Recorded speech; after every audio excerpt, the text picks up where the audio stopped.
YouTube-nya? Oh iya, Tunggu yang YouTube ya, Mbak. oke.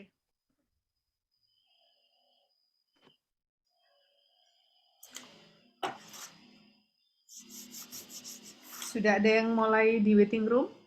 Mm-mm. Monggo, Mbak Nui.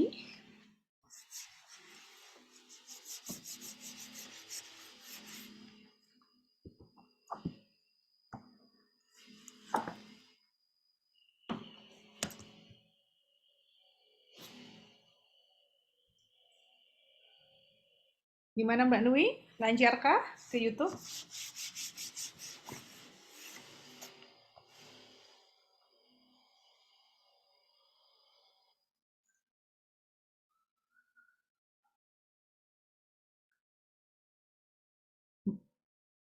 Mbak Alvina minta tolong di setting co-host.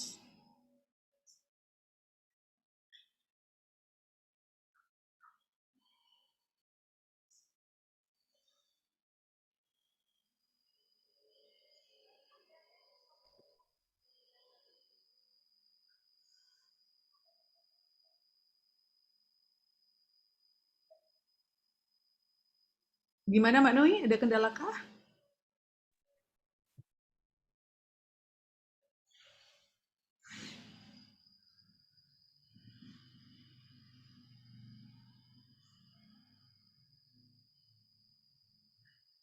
Kalau gitu kita sambil mulai aja ya. Ya, Heeh, oke. nanti sambil menyusul YouTube-nya. Kita Mm-mm. setel mulai 3, 2, 1.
manfaat apa tapi itu apa namanya tapi bagaimana caranya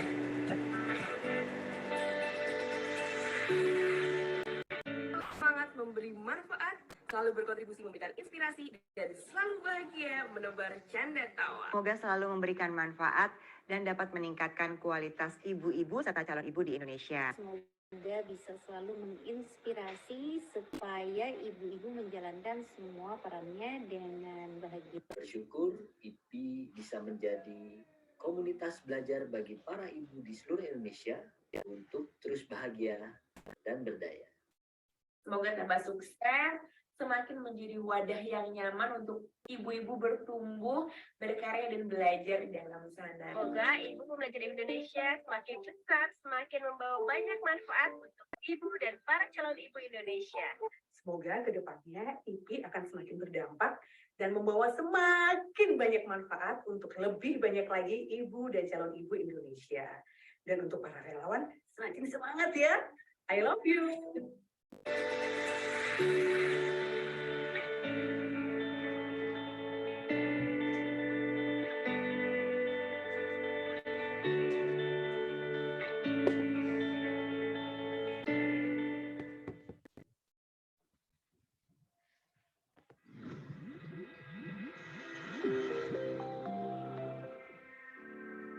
Educourse.id adalah perusahaan edukasi teknologi di Indonesia yang menyediakan dan memberikan berbagai kursus keterampilan masa depan sebagai solusi untuk mempercepat kualitas pembelajaran dengan menggunakan pendidikan berbasis STEAM yang didukung dengan teknologi AI, artificial intelligence, dan AR augmented reality. Educourse menggunakan world-class curriculum STEAM karena terbukti mampu mengakselerasi kualitas pendidikan di negara maju dan juga mengutamakan practical knowledge dan hard skill yang dibutuhkan pada industri 4.0 dan untuk skill abad 21. Produk Educourse diantaranya adalah kelas coding for kids, kelas coding for teens, robotics teams, dan juga English teams.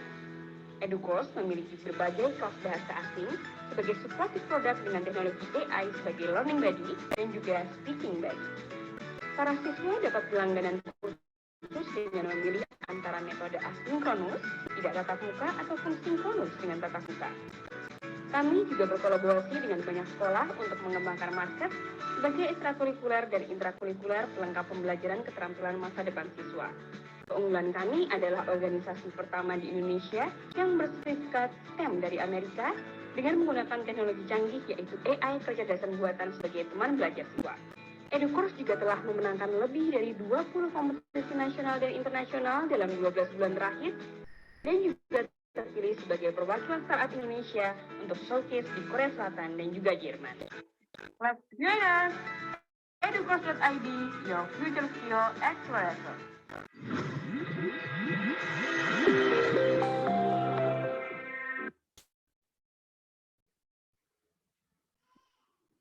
Assalamualaikum warahmatullahi wabarakatuh.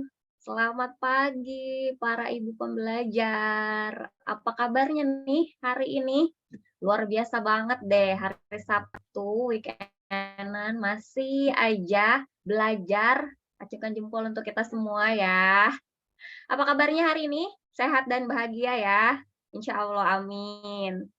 Selamat bergabung para ibu semuanya di acara kita hari ini, webinar Parenting Ibu Pembelajar Indonesia berkolaborasi bersama Educourse dengan tema mempersiapkan anak cerdas di era 5.0. Duh, apa ya ini? Hari ini Sabtu 5 November 2022. Aku Ariana, para ibu semuanya, aku divisi sosial media di Ibu Pembelajar Indonesia. Insya Allah aku akan menemani para ibu hari ini sampai acara selesai. Tapi sebelum mulai, aku izin dulu untuk membacakan susunan acara kita hari ini. Boleh dibantu? Acara yang akan kita lewati hari ini ada pembukaan, ada pemaparan materi dan sesi tanya jawab, ada kuis juga. Jadi simak sampai akhir ya, para ibu, dan penutupan. Semoga acara kita lancar hari ini. Dan untuk menambah lancar acara kita, tentu akan ada tata tertib. Boleh aku bacakan ya, para ibu semuanya. Tata tertib yang pertama adalah diharapkan para ibu mengganti ID peserta dengan format nama _ asal kota. Kemudian, para ibu diharapkan untuk mematikan suara selama webinar berlangsung kecuali bila diperkenankan oleh MC. Peserta atau para ibu yang sudah bergabung di webinar hari ini boleh mengajukan pertanyaan dengan cara raise hand atau melalui chat dengan format tanya _nama_pertanyaan. Siapin pertanyaannya dari sekarang ya. Dan yang terakhir, e-sertifikat akan dibagikan kepada para ibu yang mengikuti webinar dari awal sampai akhir serta mengisi form daftar hadir dan evaluasi di akhir acara. Itu tata tertibnya. Semoga acara kita lancar sampai dengan 1,5 jam ke depan. Baiklah, para ibu sekalian, acara ini tentu tidak akan terselenggara dengan baik tanpa dukungan dari sponsor kita. Yang pertama itu adalah EduCourse, Your Future Skill Accelerator, dan ada Cerita Badi, teman ibu bercerita untuk mewujudkan kehidupan terbaik versi masing-masing. Terima kasih kepada EduCourse dan Cerita Badi. Cerita Badi ya? Mohon maaf kalau salah penyebutan ya. Dan para ibu semuanya, nih rasanya baru kemarin ya kita dengar era industri 4.0. Sekarang udah rame lagi era society, betul tidak? 5.0. Duh, apa ya ini? Apakah ini tipe baru wajan anti lengket? Bukan ya? Atau mungkin tipe baru handphone? Bukan ya? Daripada ngaco kalau aku yang jelasin, mending kita langsung aja nanti berbincang dengan yang paham akan era 5.0 ini. Siapa lagi kalau bukan narasumber kita hari ini, Miss Mutiara Hikmah Mahendrata BBA MBA. Berikut izin aku bacakan CV-nya sedikit ya. Para ibu sekalian nih kalau baca CV-nya Miss Muti itu aku tuh yang wow gitu ya, luar biasa. Miss Muti ini CEO dari EduCourse, para ibu, kemudian juga founder dari Ibu Pembelajar Indonesia, ibu dari 2 orang anak. Gak mungkin aku nggak percaya. Ini terlalu imut kalau untuk ibu 2 orang anak. Miss Muti juga first winner The Next Dev EdTech Startup 2021, first winner Startup Competition Indigo Telkom 2021, dan first winner Founder Live Startup Jakarta 2021. Ini nggak ada juara 2-nya Miss Muti. Masya Allah, juara 1 semua ya. Luar biasa. Oke, kita langsung aja sapa Miss Muti. Miss Muti sudah ada bersama kita di ruangan ini. Assalamualaikum Miss Muti, selamat pagi. Mana dia Miss Muti? Nah, itu dia tuh, Miss Mutinya udah ada tuh, udah kelihatan. Selamat pagi Miss Muti. Ya, selamat pagi Mbak Ariana. Assalamualaikum. Waalaikumsalam warahmatullahi wabarakatuh. Sebelum mulai aku mau mengucapkan selamat ulang tahun Miss Muti. Happy birthday.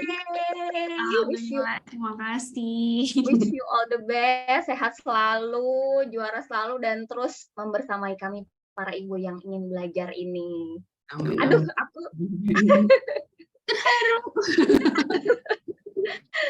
Oke, Miss Muti, apa kabarnya nih hari ini?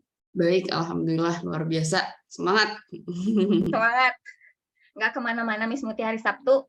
Iya, mau aku Bogor sih habis ini. Wah, mampir ke aku ya? Bogor ya, Mbak Rena ya. Siap, bakal kesana deh. Oke deh, Miss Muti. Miss Muti, aku akan nyimak dengan para ibu semuanya pemaparan Miss Muti hari ini tentang era 5.0. Aku persilahkan Miss Muti. Oke, terima kasih. Saya ingin share screen ya.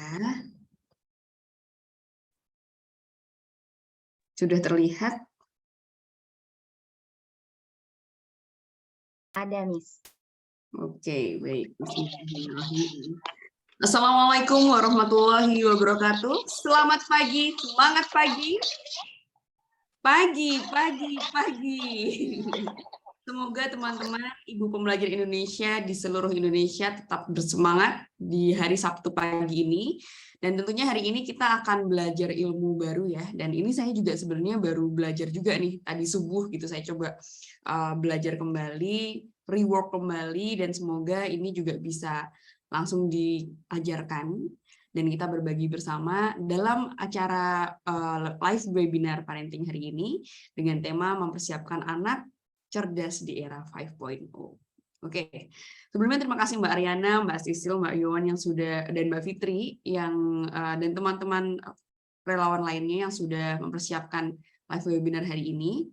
Dan tentunya kita hari ini akan banyak tanya jawab ya, karena ini agak private, sekitar 25 orang gitu ya. Jadi bisa kita tanya jawab langsung, dan juga kita bisa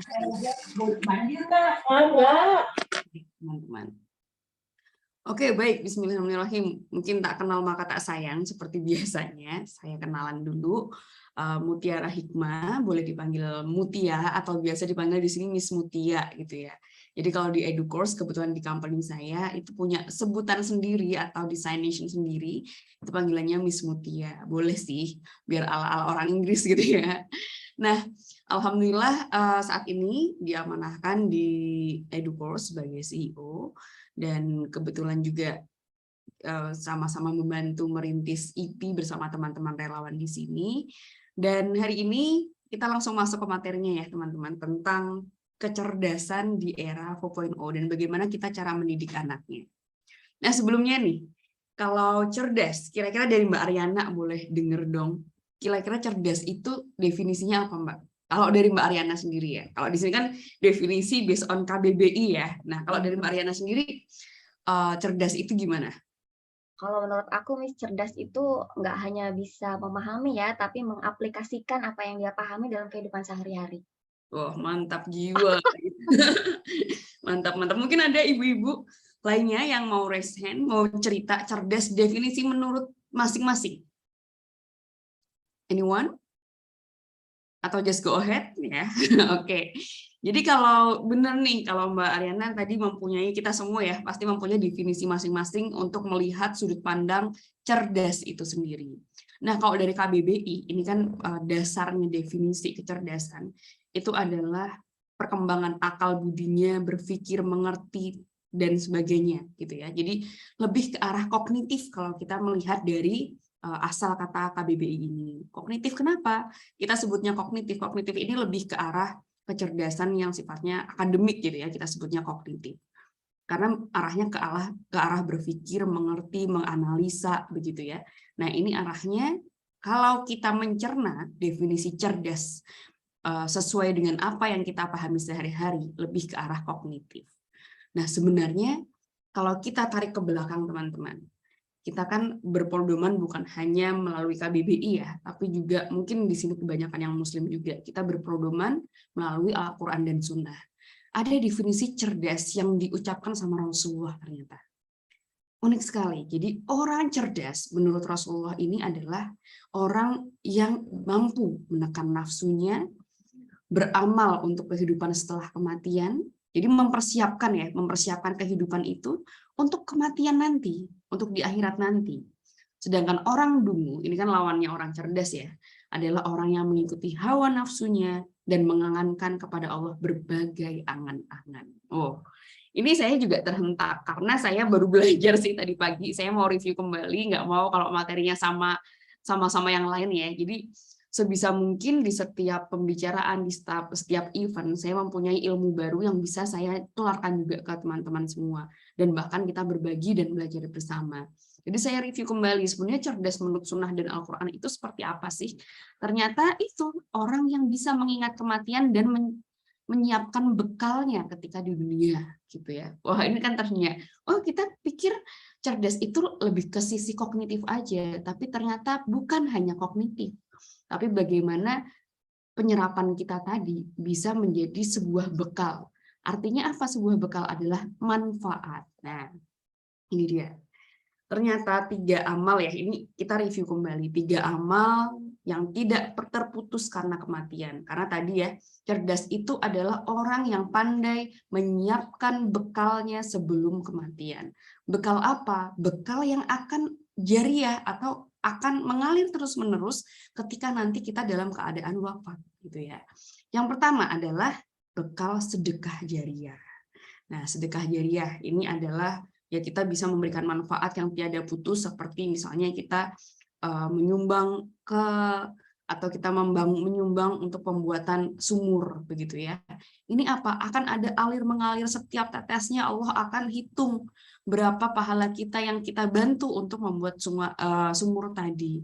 Apalagi yang amal jariah, jembatan. Setiap orang yang lewat di jembatan itu terhitung pahala untuk kita, gitu kan. Terus apalagi mencetak buku yang bermanfaat. Selama buku itu dibaca, diamalkan orang lain, kemudian menularkan ke orang lain, ini akan menjadi jariah yang terus-menerus gitu ya. Jadi ini adalah konsep cerdas yang sesungguhnya. Yang pertama adalah sedekah jariah. Nah, sedekah jariah ini adalah apa? Sesuatu yang bisa kita kerjakan, bisa kita berikan, dan ada kemanfaatan atau kebermanfaatan untuk umat. Nah, ini yang pertama ya, sedekah jariah. Kedua adalah ilmu yang bermanfaat. Nah, kalau ilmu yang bermanfaat, sesuai nih sama namanya ya, Ibu Pembelajar Indonesia. Kita harus mempunyai dan harus mempunyai semangat gitu ya, mempunyai semangat untuk terus belajar, terus menjadi pembelajar. Nah, ini adalah ilmu yang bermanfaat. Apa? Ini adalah forumnya. Ibu Pembelajar Indonesia ini adalah salah satu forumnya ketika kita ingin menyiapkan bekal di akhirat. Kita ada sharing session, kita ada webinar, kita bahkan mempunyai karya-karya yang ada di platform. Nah, ini bagian dari ilmu yang bermanfaat. Apa yang kita serap, apa yang kita terima, kita ajarkan, kita amalkan, dan bahkan nanti menular juga ke anak-anak cucu kita. Selama ilmu itu dari kita, akan terus terhitung 1 detiknya ketika mereka mengamalkannya. Nah, kemudian yang ketiga ini menarik karena anak soleh yang mau mendoakannya. Bagaimana kalau nggak punya anak nih, Miss, gitu ya. Nah, ini kalau kita ini bukan hanya anak dalam hubungan darah, teman-teman, tapi juga hubungan batin, hubungan kekeluargaan, hubungan kita bisa membina, membangun anak yatim piatu, gitu, menyantuni dan sebagainya. Ketika mereka mendoakan kita, ini akan terus mengalir doa-doa yang dikirimkan untuk kita ketika kita sudah dalam keadaan tidak bisa apa-apa atau dalam keadaan wafat. Jadi apa definisi cerdas sesungguhnya? Nah, definisi cerdas adalah menyiapkan anak untuk ketiga amal ini tadi. Yang pertama sedekah jariah dengan apa?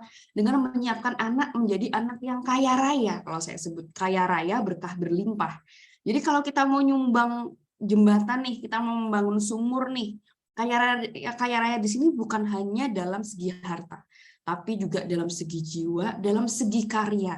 Nah, ini yang kita sebutkan kita harus menyiapkan anak cerdas dalam sedekah jariah tadi. Berkah berlimpah, mensejahterakan umat, prinsip kebermanfaatan, ini harus tertanam sekali di dalam diri kita. Nah, teman-teman, saya punya satu inspirasi yang menarik banget. Jadi kebetulan 1 minggu yang lalu saya diundang ke ulang tahun Kala Group, Yusuf Kala, Pak Yusuf Kala yang mungkin tahu, Bapak Wakil Presiden 2014-2019, bahkan sudah pernah jadi Presiden sebelumnya 2009 kalau tidak salah. Nah, kami diundang ke ulang tahun beliau, ke ulang tahun Kala Group, dan di situ banyak sekali menteri-menteri zaman Soeharto, menteri-menteri zaman sekarang, bahkan banyak juga surrounding people yang hebat-hebat, yang super humble, bukan orang yang kaya raya, tapi mereka memberikan kesaksiannya bahwa Pak Yusuf Kala ini adalah orang satu-satunya wakil presiden yang dia tidak ingin menginap ketika dia kunjungan ke daerah. Ada yang tahu kenapa? Jadi ketika dia kunjungan ke daerah, dia nggak mau untuk nginap di daerah tersebut. Kenapa? Karena Pak Yusuf Kala ini berpikir, kalau saya menginap di daerah, misalnya suppose di Semarang gitu ya, kalau saya menginap di daerah Semarang, di Semarang, harus berapa puluh orang pas pampres yang diinapkan, harus ada berapa ratus protokoler yang harus disiapkan, dan itu pasti ada budget di sana. Apakah itu bermanfaat dan sangat useful atau enggak? Pak Yusuf Kala tidak merasakan kebermanfaatan yang signifikan. Maka lebih baik dia selalu pulang pergi Jakarta ke daerah. Demi apa? Demi membuat 1 sen atau 1 rupiah pun itu bermakna dan mempunyai kebermanfaatan untuk umat. Itu Masya Allah. Jadi saya pun, ini the only Wapres gitu ya, the only Vice President in Indonesia yang sampai memikirkan kesejahteraan umat sebegitunya. Bahkan bisnisnya Bapak Yusuf Kala ini tidak berhubungan langsung dengan hal-hal yang sifatnya kebutuhan pokok. Pak Yusuf Kala punya mega ekosistem yang super besar ya.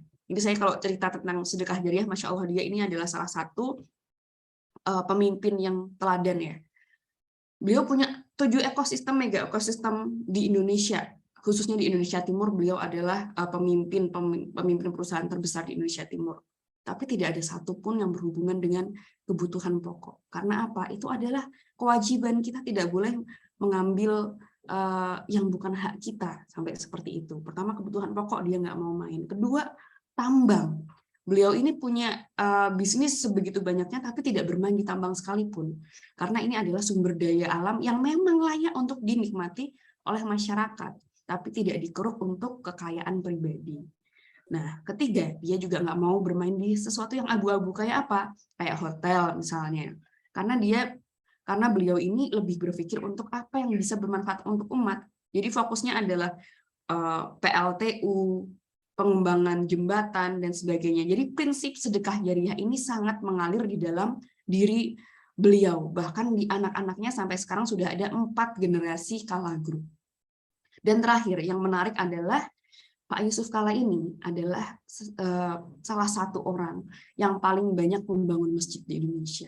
Masya Allah, saya sampai tertegun banget. Itu bukan dari ucapan Bapak sendiri, gitu, tapi adalah kesaksian dari teman-temannya. Dan semoga pun kita bisa mendapatkan syafaatnya ya.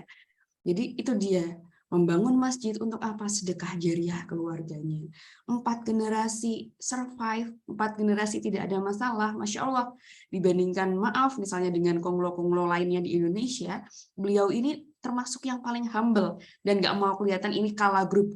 No, mereka punya nama lain, tapi memang itu salah satunya kepemilikan Kala Group. Nah, inilah konsep kebermanfaatan untuk umat yang harus kita punyai. Bahkan untuk anak-anak kita sendiri, kita harus bilang itu bermanfaat nggak deh, ini bisa nggak, ini untuk apa gitu. Jadi kita harus menanamkan kecerdasan sedekah jariah ini sendiri. Nah, itu yang pertama ya. Kemudian yang kedua adalah ilmu yang bermanfaat. Oke, jadi misalnya nih anak saya, aku nggak mau sekolah gitu kan, aku bosan gitu. Anak saya yang kedua ini unik banget karena dia memang tipe anak yang nggak bisa diem gitu ya, Mbak Sisel tahu banget, nggak bisa diem, selalu mencari sesuatu yang baru dan mudah cepat bosan gitu. Nah, ini dia yang harus kita tanamkan. Kalau sekolah nanti dapat ilmu, pinter, bisa kerja, bisa usaha, adik bisa bikin ini, bisa bikin itu gitu ya. Jadi pentingnya pendidikan, kalau Pak Jamil Azaini bilang, kalau kamu ingin mengentaskan kemiskinan, ada 2 cara. 1, berwirausaha, 2, berpendidikan yang lebih tinggi. Itu dia. Jadi ini harus kita tanamkan ke anak-anak. Oke, kamu wirausaha bisa, tapi ada sesuatu hal yang harus kamu gali terus-menerus. Makanya kalau kita, ini ibu-ibu ya udah mentok, misalnya sekolahnya udah males juga sekolah lagi secara formal, ini ada forum Ibu Pembelajar Indonesia, di mana kita bukan dalam hal formal untuk mencari ilmu. Informal juga bisa, kita adakan webinar terus-menerus gitu ya. Untuk apa? Agar kita pun berpikir otaknya ini bekerja. Kita pun bisa lebih rileks. Jadi orang yang berpendidikan ini biasanya orang yang lebih bijak dalam menanggapi masalah gitu ya. Lebih sopan, lebih sistematis untuk memberikan pendapat. Kita bisa melihat oh dari sisi lain, dari point of view yang berbeda, inilah yang kita harapkan untuk bisa memberikan ilmu yang bermanfaat. Tentunya ilmu bermanfaat ini yang pertama adalah kita mengenyam ilmunya, mengajarkan, dan bahkan mengamalkan. Nah, bukan hanya itu saja, tapi bagian dari mensupport ekosistem pendidikan. Nah, seperti halnya Ibu Pembelajar Indonesia, ada Mbak Sisil, Mbak Yowan, Mbak Fitri, Mbak Aryana, dan teman-teman lainnya. Fokusnya adalah membuat ekosistem. Masya Allah, ini adalah amal jariah, ilmu jariah, bahkan anak-anak kita atau anak-anak ibu yang kita didik, ini juga akan mendoakan kita dan akan sampai juga ke kita. Ini Masya Allah, semoga terus semangat ya relawan IP. Jadi kalau kita bandingkan sama apa yang akan kita dapatkan, itu Masya Allah sudah dicatat oleh malaikat sebegitu banyaknya. Jadi kita harus ikhlas, harus bersemangat terus gitu ya, walaupun capek, walaupun lelah gitu. Tapi insya Allah akan ada banyak keindahan nanti untuk kita siapkan untuk anak kita maupun untuk kita sendiri. Nah, yang terakhir adalah anak soleh yang mau mendoakan. Nah, mendidik anak bertakwa, cerdas, berbakti, bermanfaat untuk umat. Ini menarik karena yang saya jelaskan tadi ya 1 minggu lalu, di undangan Pak Yusuf Kala itu hanya 500 orang VIP, teman-teman. Dan super hangat gitu ya, sangat warm gitu, sangat hangat sekali karena beliau ini cerita dengan logat Makassar, dia memanggil anak-anaknya benar-benar anak yang wow, anak yang dekat dengan bapak ibunya. Bahkan ketika ibunya mau ke panggung, semua anaknya tuh menuntun dari bawah, padahal anaknya sudah di atas. Itu Masya Allah, attitude ini yang patut kita contoh gitu teman-teman. Bagaimana di era yang super disruption kayak gini, kita bisa menanamkan attitude, kita bisa menanamkan akhlak yang baik untuk anak-anak kita. Kita tanamkan, ayo kita berdoa bersama, kita terus budayakan, kita berdoa untuk siapa? Untuk kakek, untuk nenek, untuk 7 keturunan kita, 7 keturunan 7 atas kita gitu ya. Untuk semuanya bisa kembali ke surga bersama-sama. Nah, ini dia yang kita patut siapkan. Kecerdasan apa? Kecerdasan kebermanfaatan. Untuk apa? Sedekah jariyah, ilmu bermanfaat, dan anak yang soleh. Nah, yang menarik adalah kalau tadi kita cara mendidik anak gitu ya, di era 5.0. Nah, sebenarnya pola mendidik anak itu sudah ada dalam Al-Quran dan Sunnah, teman-teman. Jadi polanya tidak berubah, namun caranya harus menyesuaikan. Nah, polanya itu seperti apa? Yang pertama adalah 1. Ini tidak akan berubah dari zaman purba sampai zaman sekarang ya. Karena tetap harus memberikan teladan yang baik. Teladan yang baik apa? Anak-anak mungkin usia dini terutama ya, akan melihat itu bukan dari apa yang mereka baca. Mereka belum bisa baca. Tapi mereka akan melihat apa yang mereka lihat, apa yang mereka tiru gitu ya. Ini adalah bagian dari meniru. Jadi apa yang harus kita lakukan? Dengan cara memberikan teladan yang baik. Kedua, memberikan pengarahan kepada anak di waktu yang tepat. Nah, ini menarik. Saya juga suka dengerin parenting dari berbagai sisi ya. Ada Bu Aisyah Dahlan gitu ya. Beliau dokter, pakar neuroscience juga. Apa sih waktu yang tepat untuk memberikan nasihat ke anak? Nah, ini menarik karena anak saya laki-laki gitu ya. Kalau kita bilang anak kecil 5 tahun sudah bisa bilang B gitu kan. Enggak semuanya selalu tepat atau cocok untuk anak kita. Tetapi ada cara-cara unik nih teman-teman yang harus kita pelajari. Makanya ini penting banget nih ilmu parenting. Contohnya Bu Aisyah Dahlan. Anak-anak ini, terutama anak laki-laki, mereka ini akan siap menerima nasihat ketika dalam keadaan kenyang. Sama kayak suami kita. Suami kita misalnya capek, lapar, kita ngomong, udah akan nggak pas gitu ya. Sama kayak anak kita. Dia dalam keadaan capek, lapar, nggak akan pas. Nah, lalu keadaan apa yang paling tepat? 1, itu kenyang. Kedua, ketika kita makan bersama. Nah, usahakan budaya-budaya makan bersama, atau ini biasa kita di Korea, dulu kan saya tinggal di Korea cukup lama, ada namanya budaya hwesik. Hwesik ini budaya makan bersama. Jadi usahakan sesering mungkin kita untuk hwesik, makan bersama.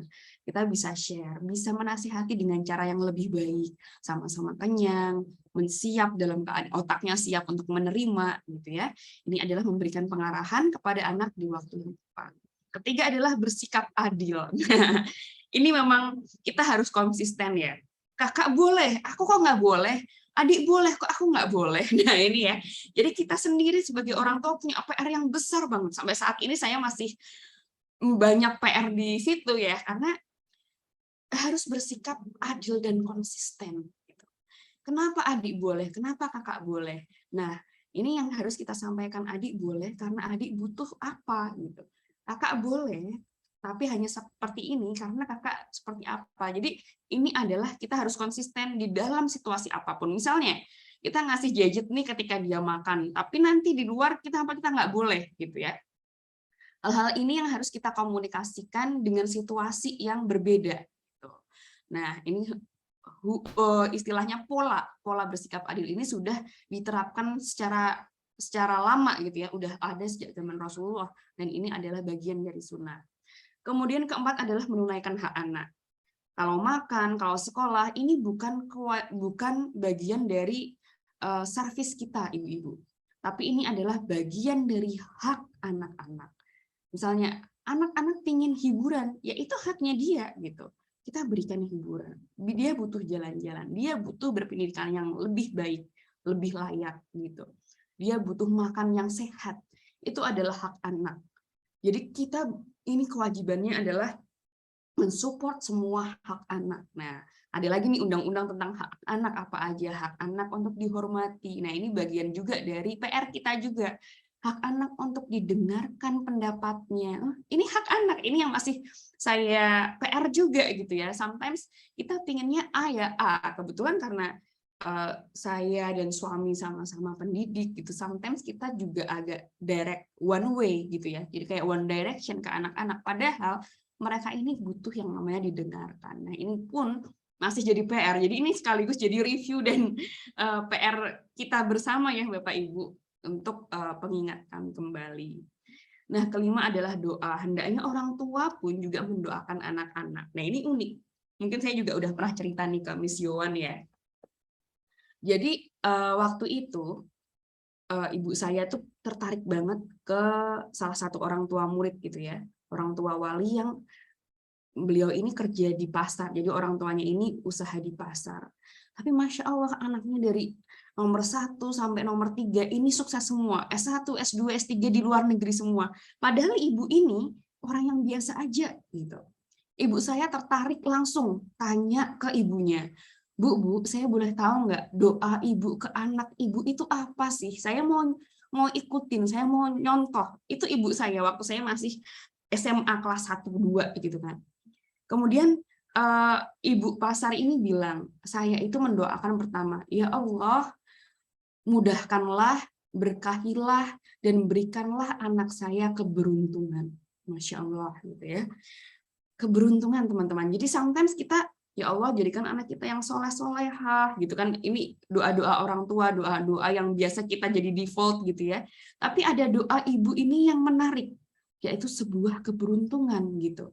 Ibu saya langsung terhenyak, oh Masya Allah iya ya, kadang saya nggak bilang, saya nggak ngucap ke Allah gitu, saya nggak minta doa ke Allah, padahal Allah memberikan kelapangan kita mau berdoa apa saja tuh boleh gitu kan ya. Terus ibu saya bilang, oh mulai hari ini saya ingin berdoa, ya Allah mudahkanlah, berkahilah, dan berikanlah kami keberuntungan, anak-anak kami, keluarga kami keberuntungan. Masya Allah. Jadi setelah itu, banyak hal gitu yang kami alami dan itu kayak sebuah memang ini keberuntungan gitu ya, keberuntungan dalam hal ya Allah kita selalu bersyukur, oh ini ya Allah ini memang yang terbaik untuk kita gitu. Jadi kita coba untuk doakan anak-anak kita terus menerus, doakan orang tua kita terus menerus, karena ini bagian dari pola didik yang ditanamkan oleh Rasulullah sejak zaman dulu. Nah, yang keenam adalah membantu anak dalam mengerjakan ibadah dan berbakti ya. Tentunya ini menarik sekali teman-teman. Ada hal yang paling saya ingat sampai saat ini, bukan hanya dari segi parents ya, tapi juga dari segi guru. Ketika anak saya pindah dari sekolah di Korea ke Indonesia, ada salah satu guru yang bilang, Bu, saya tercengang sekali sama anak ibu, Ruby namanya. Anak-anak lain ketika saya datang, tidak ada yang membawakan tas saya gitu. Itu udah berlangsung sekian puluh tahun dan itu udah jarang banget orang anak kecil membawakan tasnya ke tas gurunya ke dalam sekolah, nggak ada Bu. Tapi kenapa Ruby membawakan tas saya sampai terenyuh, masih ada ya anak Indonesia seperti ini gitu. Saya tidak mengajarkan ibu-ibu, saya nggak pernah bilang Kak tolong ambilkan tas Abi gitu ke bawah gitu, nggak pernah mengajarkan. Tetapi bagian dari pola pengasuhan di sekolahnya dia ketika dulu di Korea itu salah satunya adalah membantu anak-anak berbakti kepada orang tua dan ke gurunya. Nah ini saya pun terhenyak, oh saya berarti harus menyamakan frekuensi dengan sekolah ya, sekolah yang baik. Itu bukan sebuah hal peraturan yang harus tertulis, tapi ini kita bisa contohkan. Dengan apa? Korea tidak pernah menunjukkan, ayo kita ambil tas guru kemudian bawa ke sekolah, enggak. Tapi mereka dengan istilahnya namanya seperti ini Bu, Yongcha. Jadi Yongcha itu adalah anak-anak rebutan ke gurunya untuk membantu apapun, bahkan menyapa, tos kayak gitu ya, greetings ke gurunya. Bukan hanya gurunya aja yang harus greetings ke murid, tapi murid-murid pun juga harus mempunyai semangat yang sama ketika menjumpai gurunya, membawakan tasnya, helpful people, memudahkan orang lain. Inilah yang ditanamkan oleh sekolah anak saya ketika di sana. Dan di sini itu gurunya sampai terhenyak. Mungkin karakter di Indonesia ini agak terlupa hal-hal yang sifatnya mendidik anak dalam hal berbakti kepada guru maupun orang tua. Nah, ini dia yang harus kita tanamkan, Bapak Ibu. Jadi saya sendiri juga, ini bukan hasil saya ya, tapi hasil dari sekolah. Saya pun harus menyesuaikan sama frekuensi sekolah yang baik gitu ya, dalam hal-hal yang sifatnya memang membangun gitu ya, membangun karakter anak-anak. Jadi memang usia dini ini kita tanamkan saja karakter pendidikan yang sangat kuat gitu. Ketika dewasa dia pun juga akan terus teringat dan akan melekat ke anak-anak kita. Dan terakhir adalah bijaksana dalam memberikan feedback. Nah, feedback ini apa contohnya? Bisa dalam ucapan, bisa dalam perbuatan, atau bahkan jika negatif dari kegiatannya bisa kita berikan punishment atau hukuman. Nah, hukuman ini tentunya jika anak ini memang salah dan melanggar aturan ya. Nah, kalau misalnya nih, dulu itu yang menarik adalah di Korea Selatan, usia anak 0 sampai 4 tahun itu sekolahnya harus ditemani orang tua. Bukan anak yang sekolah, tapi orang tua dan anak yang sekolah. Jadi namanya adalah Mom and Baby Program.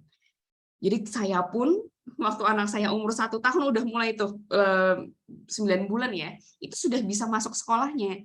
Tapi di dalam sekolah harus bersama orang tua. Kita diajarkan bagaimana mijet bayi gitu ya, ngehipnotis bayi atau memberikan motivasi ke bayi. Kita diajarkan bonding, kita nge-gym bareng-bareng, dan itu ada sekolahnya. Di Korea itu bahkan diwajibkan gitu ya. Walaupun kita pun juga ada support, sifatnya subsidi, tidak gratis full, tapi sifatnya subsidi begitu. Dan ini sangat baik karena mengeratkan bonding orang tua dan anak. Ya, semoga pun juga Indonesia akan seperti itu ya Bapak Ibu. Menarik karena 0 sampai 4 tahun adalah support pemerintah untuk memperkuat bonding ibu, anak, bahkan ayahnya begitu. Jadi Mom and Baby Program ini juga untuk ayah. Oke. Nah, selanjutnya ini nih, yang menarik adalah hari ini tema kita bukan hanya tentang cara mendidik anak saja, tetapi cara mendidik anak di era 5.0. Nah, kenapa di sini 4.0? Saya tulisnya. Sebenarnya 5.0 dan 4.0 ini tidak terlalu, maksudnya tidak sangat signifikan pembedaannya. Pembedaannya adalah 5.0 ini lebih spesifik ke arah human atau ke arah society atau ke arah manusianya itu sendiri. Bagaimana manusia ini bisa memanfaatkan teknologi secara cepat. Nah, ini yang namanya 5.0 seperti apa? Nanti kita lihat ya. Oke, sebelumnya saya sedikit review tentang revolusi industri 4.0 ya. 4.0 ini bedanya apa dengan 3.0? Nah, 3.0 ini ya Bapak Ibu semuanya, 3.0 ini sifatnya adalah sifat seperti mesin atau IoT, Internet of Things. Industri 2.0 kayak apa? Mesin bertenaga uap, listrik, dan sebagainya. Ya, bertenaga listrik ya, gitu ya. Dan 4.0 yang membedakan adalah sifatnya adalah Intelligent of Things, AI, application, sesuatu yang hubungannya dengan machine learning. Nah, ini adalah pembedanya. 75 tahun telepon membutuhkan waktu 75 tahun untuk mencapai 100 juta pengguna. Instagram butuh waktu 2 tahun untuk dapat 100 juta pengguna. Ternyata ada yang lebih crazy, yaitu adalah Pokemon Go gitu ya. Cuman butuh waktu 1 bulan untuk mencapai 100 juta pengguna. Wow gitu ya. Ternyata sebegitu cepat perubahan teknologi. Kalau dulu butuh waktu yang sangat panjang untuk mencapai 100 juta. Saat itu Wartel lagi primadonanya gitu ya. Nah, ternyata ada yang lebih berbeda, ada Instagram dan kemudian ada Pokemon Go, dan bahkan akan ada lagi banyak hal gitu yang the future yang kita bahkan nggak ngerti sampai sekarang akan ada apa lagi. Nah, bedanya adalah di Society 5.0 adalah sebuah konsep masyarakat yang berpusat pada manusia dan berbasis teknologi. Jadi kita sebut apa? Manusia teknologi. Bukan setengah robot, setengah manusia, tapi manusia yang berbasis teknologi. Kan apaan lagi nih gitu ya. Pada era ini masyarakat diharapkan mampu menyelesaikan permasalahan apapun dengan memanfaatkan berbagai inovasi yang lahir di industri 4.0 tadi untuk meningkatkan kualitas hidup. Makanya sekarang lagi berjamuran startup gitu ya. Kenapa? Karena startup ini gunanya adalah memberikan solusi dari permasalahan yang ada di seluruh dunia. Nah, contohnya ada Gojek gitu ya. Gojek, dulu kita nggak kebayang ada Gojek, Bu, Pak. Kita taunya ya ojek pangkalan. Sekarang ada Gojek, ini berubah banget. Ini memberikan solusi bagi apa? Bagi transportasi gitu ya. Ini adalah contoh solusi yang dibuat oleh teman-teman Gojek gitu ya, Pak Nadiem Makarim, foundersnya, untuk memecahkan masalah-masalah yang ada di dunia kita. Salah satunya di masalah transportasi. Nah, dan juga pengangguran. Kemudian tertariklah berapa ratus ribu mitra sampai saat ini. Dan tentunya digital ini bukan lawan, tapi jadikanlah digital ini kawan kita. Bisnis-bisnis model lalu itu sudah usang. Nah, sekarang ada bisnis model yang baru, yang berhubungan dan berbasis dengan teknologi tadi. Seperti apa tadi nih contohnya? Ada IoT, cloud computing, big data, artificial intelligence, dan lainnya. Sama halnya di EduCourse gitu ya. Kami membangun EduCourse ini bukan lagi dengan sistem yang konvensional gitu. Kalau dulu satu cabang mungkin maksimal 100 orang, tapi bahkan di sini satu cabang bisa 23.000 orang gitu ya untuk siswanya. Karena apa? Karena berbasis teknologi tadi. 98% siswa EduCourse itu online, nggak offline gitu. Jadi memang semuanya bisa kita rangkul saat ini, teman-teman. Bisa bahkan memecahkan masalah pemerataan pendidikan di Indonesia. Nah, ini menarik teman-teman, ibu-ibu, ini yang perlu kita pahami dan resapi gitu ya. Bahwa tantangan masa depan era 5.0 ini benar-benar luar biasa. Bayangkan, McKinsey itu bilang 27 juta pekerjaan saat ini akan hilang. Tapi akan ada 47 juta pekerjaan baru. Jadi no worry kalau kita nggak ada pekerjaan. Lapangan pekerjaan itu banyak, Bapak Ibu. Masalahnya apakah kita fit di situ atau enggak? Siapa tahu nih, kita ngelihat sekarang ya, Google, Apple, Amazon, semua CEO-nya India. Bahkan kami pun EduCourse kompetitor utamanya India gitu ya. Karena apa? Karena memang mereka sudah mulai gitu ya. Mereka ini cepat sekali dalam menyiapkan manusia berbasis teknologi tadi. Bahkan sekarang India berbondong-bondong ke Indonesia untuk apa? Untuk mendapatkan pekerjaan yang 47 juta itu, Bapak Ibu. Jadi kalau bukan kita yang menyiapkan anak kita untuk mendapatkan 47 juta pekerjaan baru itu yang sifatnya berbasis teknologi, lalu anak kita akan tergerus dari 27 juta pekerjaan yang lampau tadi, gitu ya. Jadi ini adalah situasi saat ini. Teknologi digital akan mempengaruhi perubahan kehidupan masa depan dan bahkan akan ada perang dunia digital. Nah, kita percepat nih, Bapak Ibu. Sekarang kita ini lebih menyiapkan ke high skill technical engineer, mid skill technician, low skill operator, tapi di industri 4.0 bahkan 5.0 kita sebutnya karena kita lebih berbasiskan human tadi adalah high skill innovator. Bukan lagi engineer tapi creator, Bapak Ibu. Jadi bukan kita menyiapkan anak as an engineer saja, tapi as a creator adalah pembuatnya gitu ya. Kalau kita sendiri sebagai pengkonsumsi tertinggi di dunia nomor 2 ya kita. Lalu siapa yang membuat? Kita masih dimasukin oleh berbagai macam creator dari luar gitu ya. Nah, ini sendiri yang harus kita siapkan menjadi seorang creator. Nah, ini menarik karena masa depan kita mungkin udah nggak bekerja 9 to 5 gitu, bahkan bisa anytime, work everywhere, use any device. Tangganya pun tangga struktur tangga sampai mencapai direksi itu juga cepat gitu ya. Customized work share information can become a leader di usia muda, release a collaboration technology, dan banyak hal yang akan berubah dari masa-masa kita lalu. Lalu apa yang siswa hadapi? Apa yang akan anak-anak kita hadapi? Pertama adalah critical thinking, communication, tech savvy, work ethic, collaboration, creativity, dan project management leadership. Ini adalah hal-hal yang harus kita siapkan karena anak-anak kita akan berperang mendapatkan 47 juta tadi. Lalu pertanyaannya adalah ketika tadi pola yang diajarkan Rasulullah tadi, apakah bisa diterapkan di 5.0? Jawabannya adalah tentu, pasti bisa. Memang akan terus kita menggunakan pola tadi, pola yang Rasulullah ajarkan. Tapi masalahnya adalah polanya sudah ada, tetapi caranya harus kita sesuaikan. Caranya apa? Ini dia revolusi gitu ya kita sebutnya. Makanya revolusi apa sih Pak? Revolusi manusia gitu ya. Revolusi sumber daya manusia kalau Pak Jokowi bilangnya ya.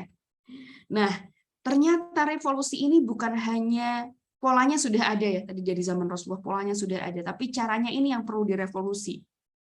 Satu, revolusi secara struktural. Kemudian revolusi struktural dari pendidikan, ya makanya Pak Nadiem Makarim punya banyak sekali transformasi dari dunia pendidikan.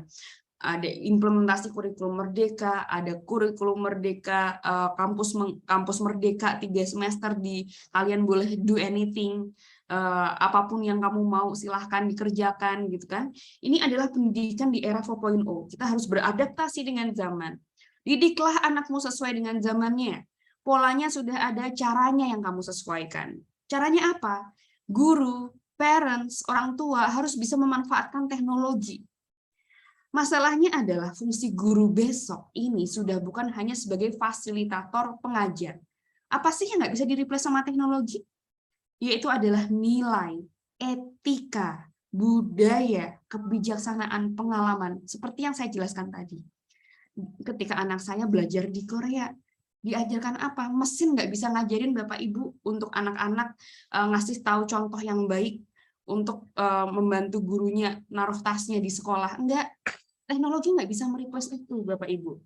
Tapi dengan adanya guru ini, fungsinya akan lebih bergeser kepada bagaimana mengajarkan work attitude kepada anak-anaknya.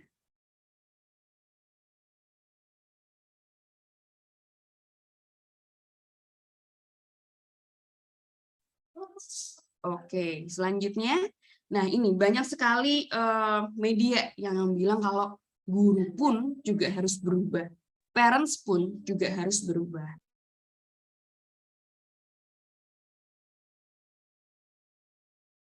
Oke, nah ini adalah revolusi mengajar. Jadi yang mengajar itu bukan hanya guru Bapak Ibu, walaupun saya ini keliling sekolah, keliling provinsi, keliling kota untuk memberikan TOT, training of trainer untuk guru-guru, tapi bukan hanya mengajar ini bukan hanya kewajiban guru, tapi kewajiban orang tua juga. Kalau dulu PAS ya, Facilitator Center, jadi teacher centric kita sebutnya. Sekarang itu lebih ke learner center, tapi future adalah learner driven. Makanya sekarang banyak sekali video material, kemudian ada modul gitu ya, yang sifatnya asinkronus pembelajarannya. Ini apa? Learner driven. Jadi mereka sendiri yang akan terpicu, oh saya mau belajar ini, saya mau belajar ini, saya mau belajar ini gitu ya.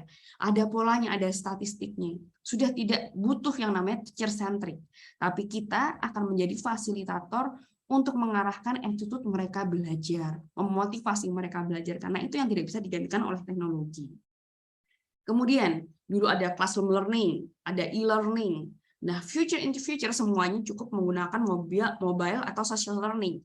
Makanya nih, TikTok sekarang sudah banyak pembelajaran ya. TikTok ini salah satu sarana social learning.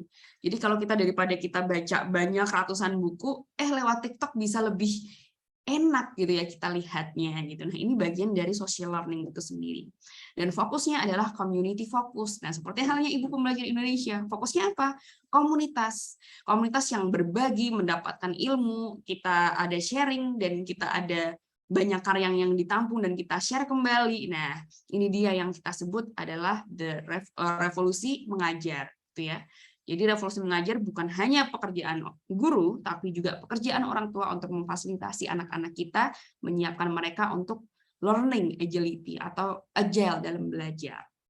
Nah, ternyata yang direvolusi bukan hanya kurikulum, bukan hanya guru, tapi juga anaknya sendiri atau cara belajarnya itu sendiri. Ini revolusi belajar. Kalau kita lihat, computer work di mana nih? Bekerja di bagian mana? Kemudian ada human work juga, bekerja di mana. Apa yang harus kita tanamkan? Sesuatu yang tidak bisa di-replace oleh komputer adalah yang bersifat HOTS atau Higher Order Thinking Skill. Nah, ini adalah taksonominya, Bapak Ibu. Mungkin kalau ngelihat, ini apaan gitu ya. Tapi ini adalah taksonomi, kita sebutnya taksonomi, bahwa apa yang harus kita tanamkan ke anak-anak. Ada create, evaluate, analyze, apply, understand, remember. Apa yang tidak bisa digantikan adalah HOTS tadi, higher order thinking skill-nya tadi, itu adalah human work.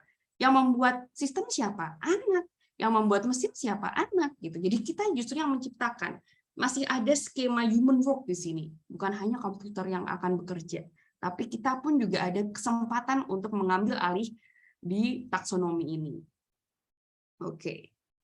Nah, ini adalah selanjutnya. Ini menarik sekali karena sekarang pembelajaran ini sifatnya berubah, Bapak Ibu. Saya mungkin dari 1 bulan yang lalu ya, cukup intensif untuk mengedukasi TOT, Trainer of Trainer, untuk model pembelajaran saat ini yang terbaru, gitu ya.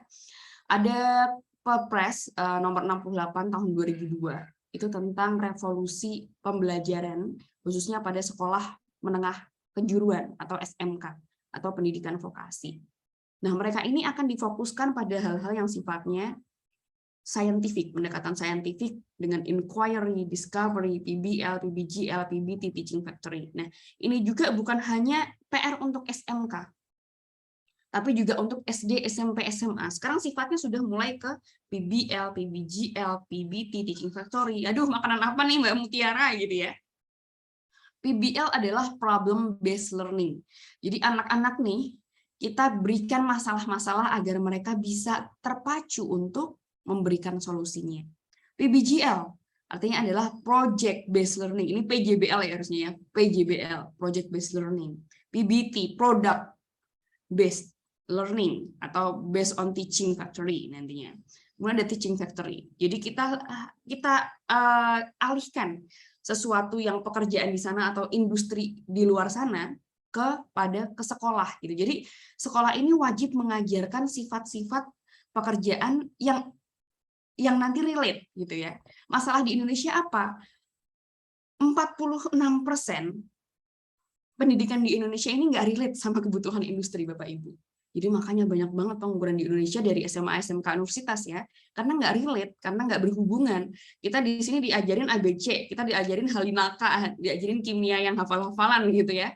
Tapi ternyata di industri ngapain ngehafalin, orang udah ada patokannya. Yang dibutuhkan adalah gimana caranya dia bisa netesin larutan kimia itu sesuai, sempurna gitu kan ya. Nah ini sifatnya adalah pendidikan masa kini, model pembelajaran masa kini. Udah nggak saatnya hafal-hafalan, tapi saatnya praktek gitu ya. Ini yang kita sebut inquiry, discovery, PBL, PBGL, bahkan tidak ada mata pelajaran secara individu. Atau kita sebutnya integrated pembelajaran ya, integrated learning. Atau biasa lebih famous di dunia sendiri namanya STEM learning. Nah, ini dia yang diarahkan gitu ya, Bapak Ibu. Oke, nah ini adalah tadi yang saya sebut ada STEM learning. STEM learning ini dipatenkan sejak tahun 2002 di Amerika. Ini adalah integrasi dari berbagai disiplin ilmu yang menunjang tadi, menunjang teaching factory, PBL, inquiry, discovery, PBGL, PBT gitu ya. Ini adalah kurikulum yang sifatnya tidak individu kita pelajari. Bukan matematika sendiri, fisika sendiri, kimia sendiri, enggak. Tapi sifatnya adalah kesatuan. Gunanya untuk apa? Menyiapkan anak di era abad 21. Ada kolaborasi, critical thinking, communication, creativity, dan tentunya ada coding foundation sebagai bagian dari mereka. Dan alhamdulillah selama webinar kemarin, saya diminta oleh Kemendikbud sebagai expert di bidang STEM ini untuk terus mengedukasi. Bahkan kita mungkin udah nggak kehitung ya berapa kali YouTube-an sama Kemendikbud gitu ya, dari SD, SMP, SMA, SMK, universitas untuk memberikan pengarahan tentang metode belajar saat ini. Dan ternyata metode-metode STEM tadi sudah diaplikasikan di beberapa negara dan terbukti mampu menaikkan atau mengakselerasi kualitas pendidikan di negara tersebut. Contohnya di Korea. Sebelumnya mereka kayak kita banget, Bapak Ibu, kognitif banget. Jadi sifatnya kecerdasan yang dipikirkan hanya persoalan kognitif, hafalan banget. Kalau Ibu lihat Sky Castle ya, saya ketika dulu kuliah di sana juga, aduh, sumpah hafalan banget, enak banget gitu ya. Tapi itu Korea ada di peringkat 5 sistem pendidikan terbaik di dunia saat itu. Nah, 2018 sampai 2021 Korea ini ada di peringkat 1 berturut-turut sampai saat ini. Kenapa? Karena mereka melakukan STEM, mengimplementasikan STEM dalam keseluruhan pembelajarannya. Jadi udah nggak ada tuh matematika, fisika sendiri, tapi sifatnya adalah project based learning. Oh ya, kamu saatnya mau buat tumbler contohnya ya, tumbler. Ini ada apanya? Ada fisikanya, ada pembongkarannya, matematikanya. Jadi mereka tahu, oh saya belajar matematika buat apa? Dan ini efektif gitu ke dalam dunia industri. Dan efektif juga meningkatkan sistem pembelajaran mereka, sistem pendidikan mereka, bahkan sampai nomor 1 4 tahun berturut-turut mengalahkan Finlandia, Jepang, dan Singapura. Nah, ini gambaran ternyata kita itu nggak boleh anti sama metode baru atau cara baru. Polanya tetap sesuai sunnah, caranya yang harus kita sesuaikan. Kembali lagi kita review. Caranya apa? Dengan STEM-based learning tadi, kita bisa menyiapkan anak-anak mendapatkan pekerjaan yang layak, yang lebih baik, sangat baik. Bisa menyiapkan anak bisa unggul dan kompetitif. Untuk apa? Untuk mereka kaya raya. Kaya raya apa? Kaya raya dalam segi material, dalam segi ilmu. Yang kita siapkan apa nantinya? Sebagai bekal di amal jariah nanti. Jadi yang kita siapkan amal jariahnya. Anak-anak ketika dapat ilmu, ketika bisa sukses, ketika dapat pekerjaan, ketika dapat uang gitu ya, bisa diinfakkan sebagian hartanya untuk amal jariah. Bahkan karya-karyanya ini bagian dari amal jariah gitu ya. Mereka bisa membangun jembatan yang lebih baik, jembatan yang ergonomis dengan metode yang kita sebut tadi, misalnya STEM yang mereka sudah dibekali sebelumnya di dunia pendidikan.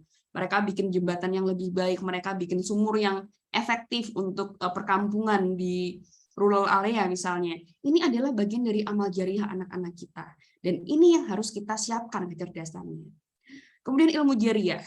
Nah, ilmu jariah ini, bayangkan Bapak Ibu, dulu guru-guru kita itu memang sangat baik sekali ya. Masya Allah, tulus banget untuk mengajarkan ilmu. Walaupun mungkin memang belum tepat ketika diamalkan di dunia industri gitu ya. Tapi Masya Allah, jika itu nanti sangat tepat, relate, dan dari revolusi mengajar mereka.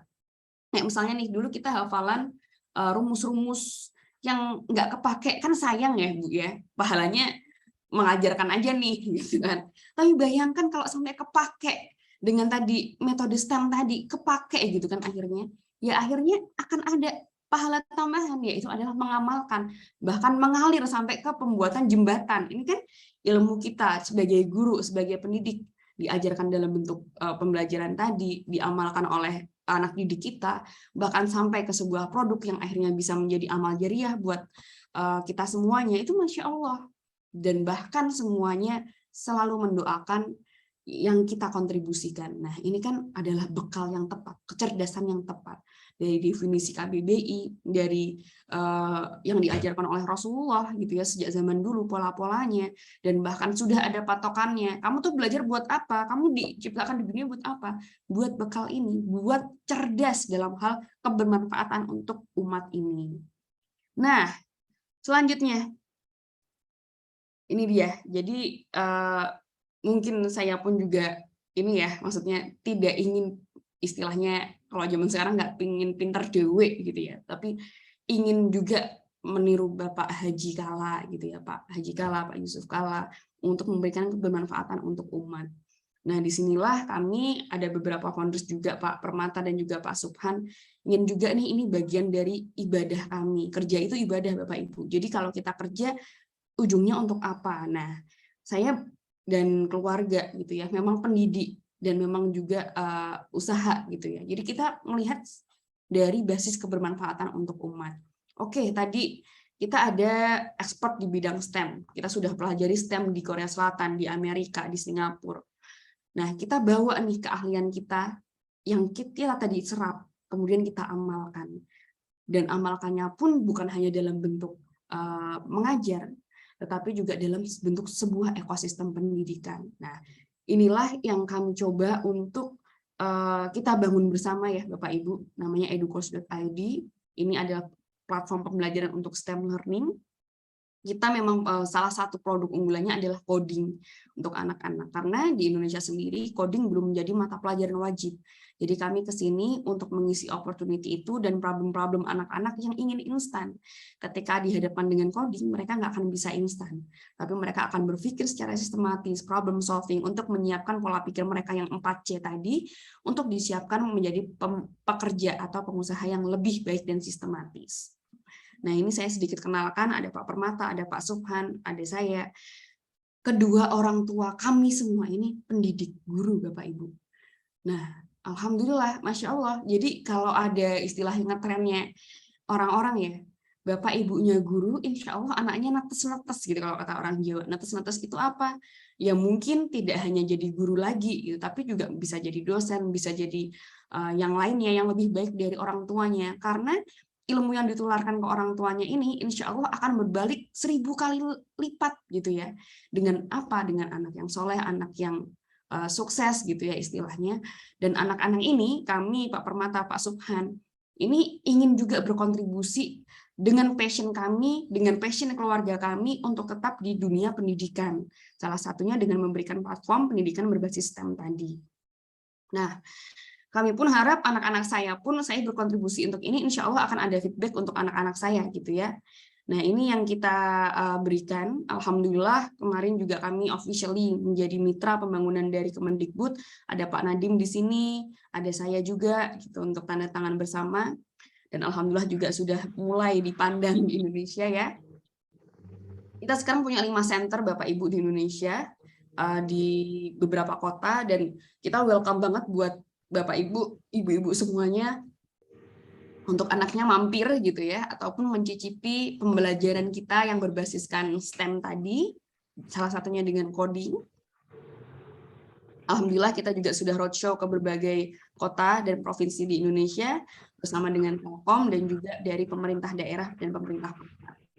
Dan mungkin ini sedikit menarik, kenapa dari STEM tadi kita fokusnya di coding gitu ya, best sellernya di coding. Karena pertama, coding ini yang paling perlu diterapkan di Indonesia ya, karena belum jadi mata pelajaran wajib di Indonesia.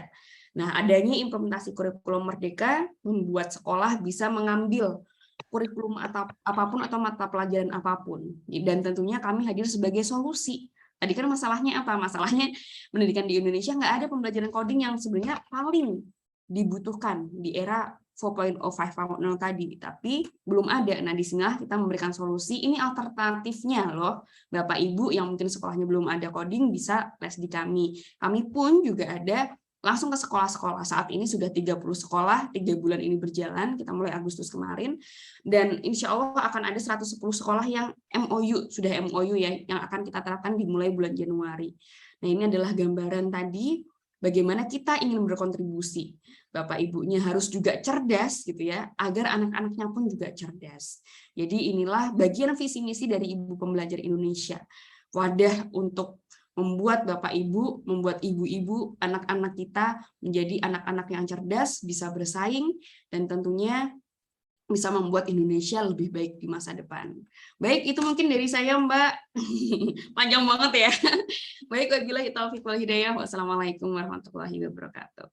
Waalaikumsalam warahmatullahi wabarakatuh. Luar biasa, Masya Allah.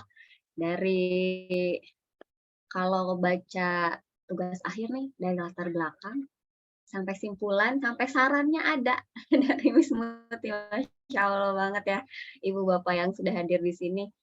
Oke. Aku juga jadi, gimana ya Miss, jadi, oh iya ya, betul ya. Ini Miss Muti benar-benar ngasih, apa namanya, pencerahan sekali. Oh iya, ini polanya sudah ada dari zaman Rasulullah ya. Sekarang kita tinggal mengadaptasikan pola itu dengan cara kita di zaman ini. Miss Muti udah langsung juga kasih jalan keluarnya nih Bapak Ibu. Udah ada STEM dan udah ada di EduCourse. Anakku juga nih betah banget di EduCourse. Alhamdulillah naik level nih hari ini, pindah kelas. Seru banget. Oke, teman-teman semuanya, Bapak Ibu yang sudah hadir di sini, yang kayaknya udah banyak banget pertanyaan nih di chat, mau tanya-tanya langsung sama Miss Muti tentang pemaparan materi yang tadi sudah Miss Muti jabarkan, boleh silahkan aku dahulukan dulu buat Bapak Ibu yang mau bertanya via fitur raise hand, open cam dan open mic. Ada yang bersedia, silahkan. Yang mau bertanya langsung dengan Miss Muti? Nanti ada hadiahnya loh. Yang bertanya langsung nanti ada hadiahnya, silakan. Atau kita langsung bacakan saja yang ada di kolom chat ya, Miss ya. Oke.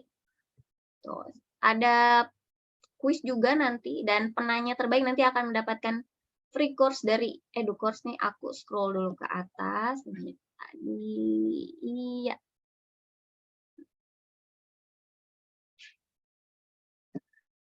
Dari Mbak Citra ya. Mbak Citra Bandung Barat, sebentar aku pisahkan dulu.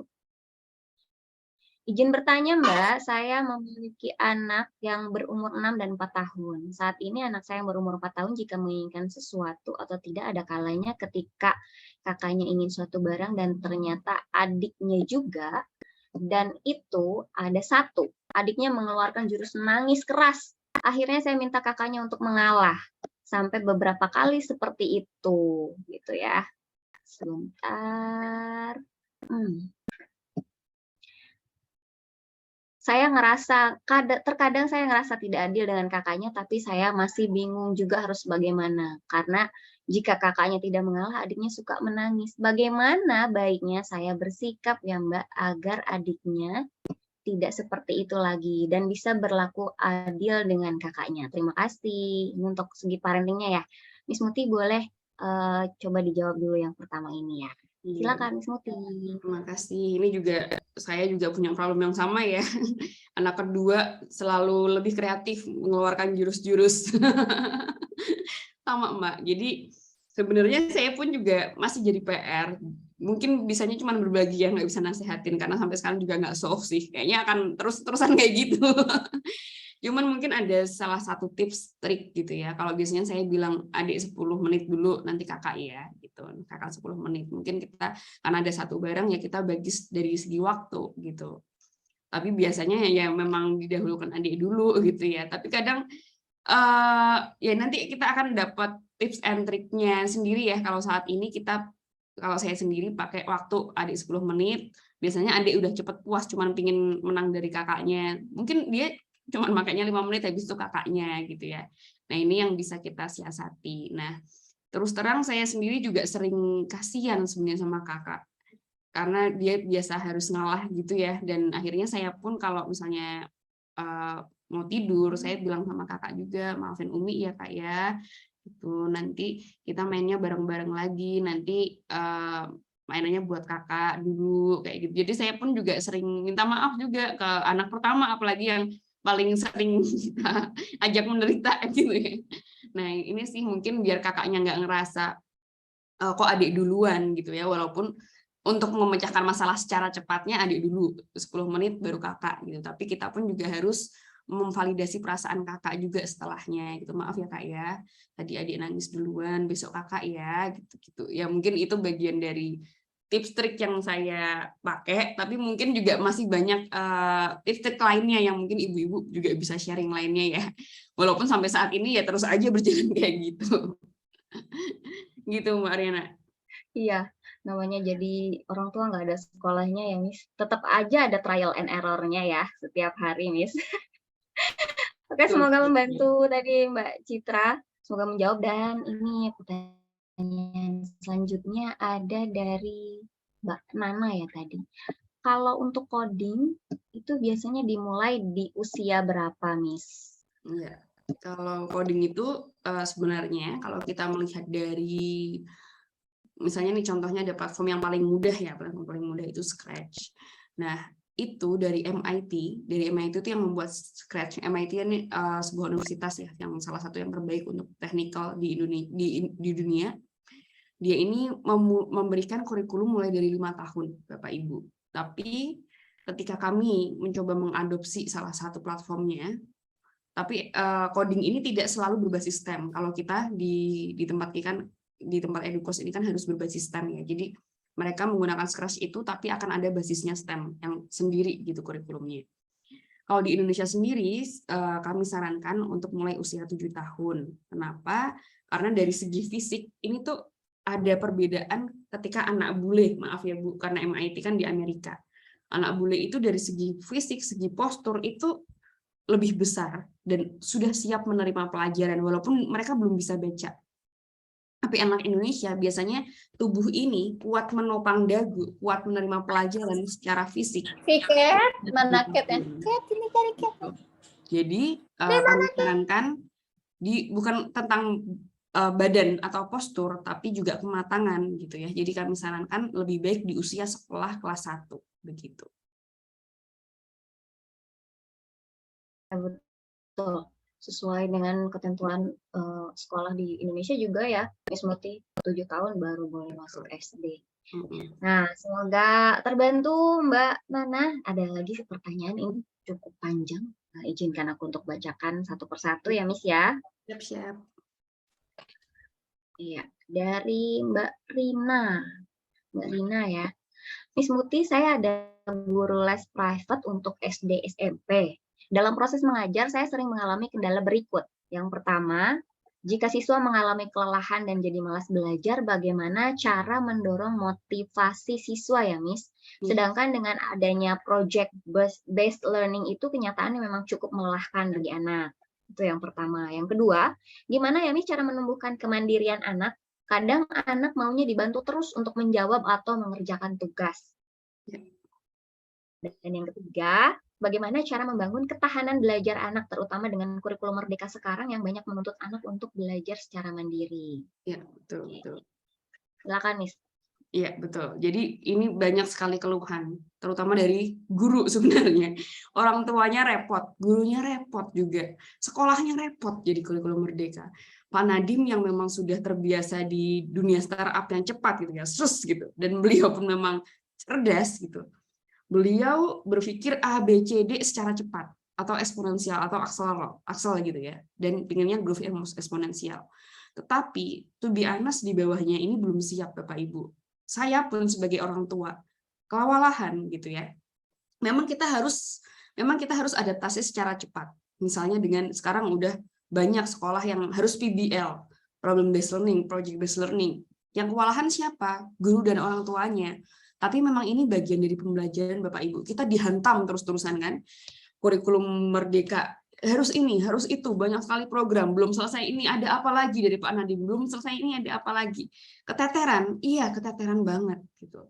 Tapi kalau kita nggak serevolusi itu, namanya aja revolusi ya. Revolusi kan cepat sekali gitu. Kalau nggak serevolusi itu, kita nggak akan berubah. Pendidikan di Indonesia ini masih sama kayak 100 tahun yang lalu. Gitu ya. Caranya kita lihat perbaikan. Sama seperti 100 tahun lalu ini masalahnya. Nah, memang harus dihantam sesuatu yang terus-menerus agar kita kewalahannya sekarang, tapi ke depannya akan lebih baik gitu. Nah, ini memang yang sudah diprinsipkan sama Pak Nadiem. Makanya Pak Nadiem sebut ada tim bayangan ya. Karena apa? Karena struktur Kemendikbud itu sudah, maaf ibu-ibu, sudah lampau, sudah usang. Maaf, bukan itu juga ya. Mungkin kata-katanya sudah mengakar gitu ya budayanya untuk hierarki atau terstruktural. Nah, kalau kita mau mengejar ketertinggalan, kita nggak bisa pakai cara-cara yang lama. Makanya dibuatlah tim bayangan sama Pak Nadiem kan ya. Tim bayangan ini gunanya apa? Untuk kayak startup gitu ya. Semuanya harus cepat, semua harus eksponensial, semua harus aksel. Yang kewalahan siapa? Semua rakyat Indonesia kewalahan. Lalu, apa yang harus kita siapkan? Satu, kita pun juga harus menerima dulu. Ini saya sering banget mengedukasi sekolah itu, minta tolong, Miss, bisa nggak orang tua diedukasi? Memang problem based learning, project based learning ini butuhan kita semua. Baik, saya cuma bisa bilang baik aja kalau diminta sekolah ya. Kita bantu mengedukasi Bapak Ibu, ini loh latar belakangnya tadi memang kita butuh, kita harus cepat. Kita kewalahan nggak apa-apa Bu sekarang. Demi apa? Demi anak kita dapat pekerjaan besok di masa depan. Itu yang hanya bisa kita motivasi. Tapi kembali lagi prakteknya di siapa? Di orang tua. Saya pun juga aduh nyiapin ini, nyiapin itu. Karena semua harus dibutuhkan ekosistem pendukung ya. Orang tua harus mendukung ketika project based learning. Oh harus nyiapin apa? Nyiapin ini yang sifatnya mendadak. Nah ini yang harus kita strukturkan sebenarnya. Sekolah bukan kemudian menyerahkan ke orang tua. Tidak. Sekolah pun juga harus memanage dengan baik. Agar orang tua pun siap. Alat-alatnya misalnya sudah disiapkan sekolah. Lingkungannya juga sudah harus didukung oleh sekolah. Jadi kalau project based learning sifatnya masih kelas per kelas, ada sekat-sekat yang nggak bisa project based learning, saya sebut itu juga ke sekolah. Saya nggak cuma ngeritik ke orang tuanya yang nggak siap, tapi sekolah pun juga memang harus disiapkan, guru-gurunya pun juga harus disiapkan. Kita harus paralel ini trainingnya, training orang tua, training sekolah, training bahkan di strukturalnya Kemendikbud, itu masih harus kita training Bapak Ibu. Jadi kembali lagi ya, kita dihantam sama sebuah nama revolusi. Revolusi ini kalau kita mau kejar ya memang harus cepat, harus siap menerima. Jadi kita pun ya kita harus siap menerima dan siap catch up. Karena kewalahan itu adalah bagian dari tekanan ya, pressure yang diberikan dari kementerian. Dengan revolusi ini kita harus tetap catch up gitu, harus tetap catch up untuk apa? Untuk ya kita niatnya lillahi ta'ala ya, agar anak kita bisa disiapkan, bisa bersaing di masyarakat nanti gitu. Kalau kita pakai pola-pola yang dulu udah nggak bisa. Ini yang harus kita tanamkan. Kita nggak bisa pakai pola yang dulu. Kita nggak bisa santai-santai. Orang tua nggak bisa cuman nitipin ke sekolah. Orang tua harus terlibat. Orang tua harus jadi guru tamu. Orang tua harus nyiapin anak-anaknya. Orang tua harus didik lagi di sekolah, harus nge-review lagi. Nah, ini adalah gambaran memang revolusi mengajar tadi. Mengajar bukan untuk guru aja, tapi untuk orang tua. Belajar bukan untuk guru sebagai pendidik, tapi untuk orang tuanya dan untuk anaknya. Mungkin itu sih, Mbak. Memang ini kewalahan, tapi ini adalah bagian dari kita akan mendapatkan emasnya nanti. Jadi ya mungkin saran saya ya kita menyiapkan anaknya ya, karena memang ini berat, capek, anaknya pun capek gitu. Saya pun juga bilang, Bu, harus sebenarnya project based learning itu nggak butuh yang banyak-banyak gitu ya, cukup satu, tapi anak-anak bisa diseimbangkan sama yang sifatnya motorik. Nah, kalau saya, to be honest, sekarang memilih sekolah yang santai banget. Jadi santainya dalam hal apa? Nggak menuntut akademik, karena saya sendiri berpikir besok itu bukan akademik yang dicari, tapi apa? Prakteknya kan, gitu. Jadi saya memilih sekolah untuk anak saya itu fun. Benar-benar sekolah yang fun, sekolah yang santai, yang orang tuanya bisa terlibat juga, sekolah yang nggak keras gitu ya dalam segi akademik, nggak kompetitif. Saya bukan tipe, mungkin dulu saya orang yang kompetitif, mungkin sampai saat ini juga gitu. Tapi itu sebenarnya nggak useful untuk besok.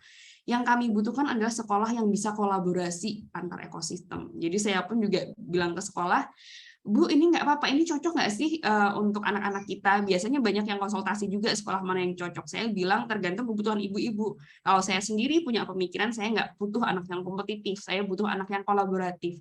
Jadi anak saya mau ditaruh di sekolah manapun, dia bisa mingle.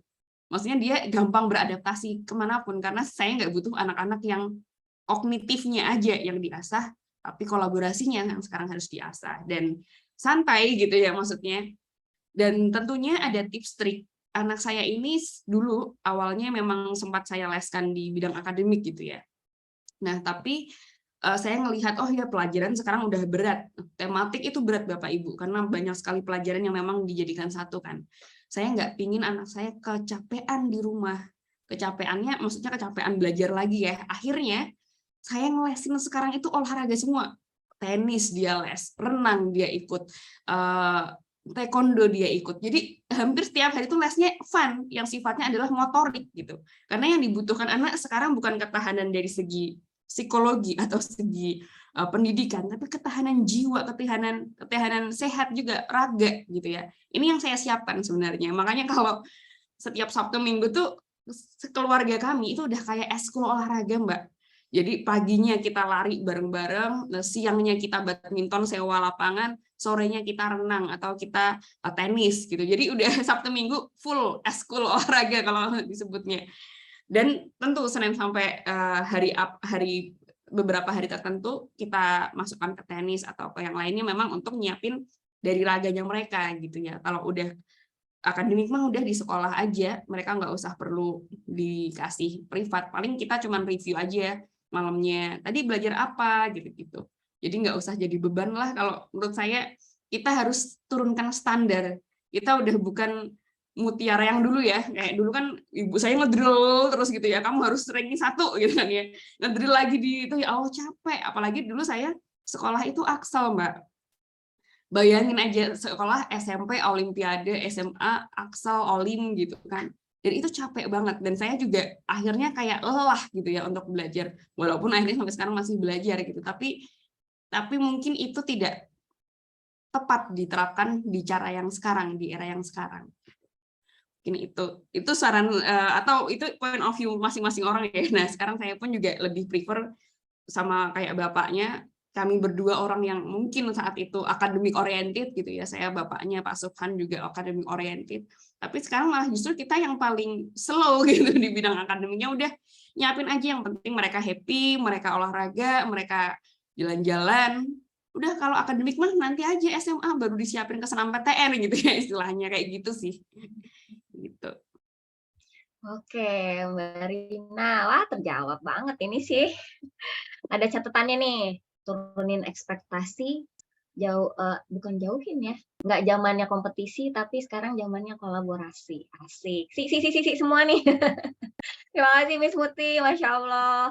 Ini sebenarnya kalau boleh ngobrolnya sampai zuhur gitu ya. Tapi karena waktunya kita yang disediakan sama IPI cuma 1,5 jam. Dan alhamdulillah semua pertanyaan sudah terjawab nih. Ya, tadi ada Mbak Citra, Mbak Nana, dan Mbak Rina. Terima kasih atas pertanyaannya. Kalau Bapak Ibu yang sudah hadir di sini dan pertanyaannya belum terjawab, insya Allah nanti boleh hubungi ke IPI atau langsung ke EduCourse nanti ya kalau tentang EduCourse-nya dan tentang IPI-nya. Oke, terima kasih Miss Muti. Sebelum kita berpamitan dengan Miss Muti, aku mau ngajak Bapak Ibu yang sudah hadir di sini untuk mengabadikan momen kita bersama di hari ini. Silahkan open cam-nya, kita akan foto bersama. Boleh dibantu dengan Mbak Fitri mungkin ya, atau Mbak Nui. Yuk kita open cam dulu. Saya kasih waktu 10 hari untuk touch up, Ibu-Ibu. Oke, sudah siap ya? Iya, ada 2 slide. Aku bantu hitung ya, Mbak Fit atau Mbak Nui. Sudah siap, Bapak Ibu? Wah, ternyata. Siap ya? Saya hitung. 1, 2, 3, senyum. Itu tadi slide pertama, slide kedua. 1, 2, 3, senyum. Terima kasih. Terima kasih, Bapak Ibu. Miss Muti, terima kasih atas ilmunya hari ini. Masya Allah. Sehat selalu, Miss Muti. Insya Allah, amin. Terima kasih doanya. Aku akan mempersilakan Miss Muti untuk kembali duduk di rumahnya dengan santai, menikmati minuman dan makanan yang disediakan di rumah. Terima kasih ya Miss Muti. Silakan Miss Muti, aku antarkan ke belakang panggung. Terima kasih. Baik Bapak Ibu sekalian yang sudah hadir di sini, para ibu pembelajar, mungkin ada para bapak pembelajar juga ada nih luar biasa hari ini. Kita mau cooling down dulu. Quiz time, jeng jeng jeng jeng. Oh ya, tadi ada belum sempat aku sampaikan bahwa 3 orang penanya akan mendapatkan hadiah dari EduCourse berupa free course. Nanti bisa menghubungi panitia.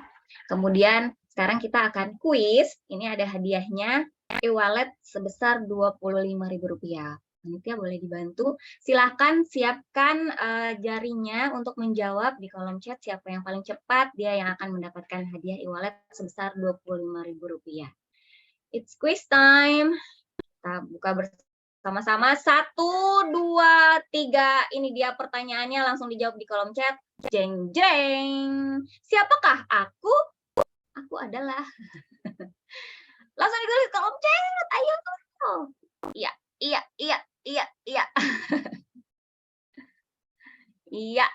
Iya. Wah, cepat banget. Tuh, pada kenal ya, Masya Allah, alhamdulillah. Memang terkenal ini Bapak ini ya, sepertinya.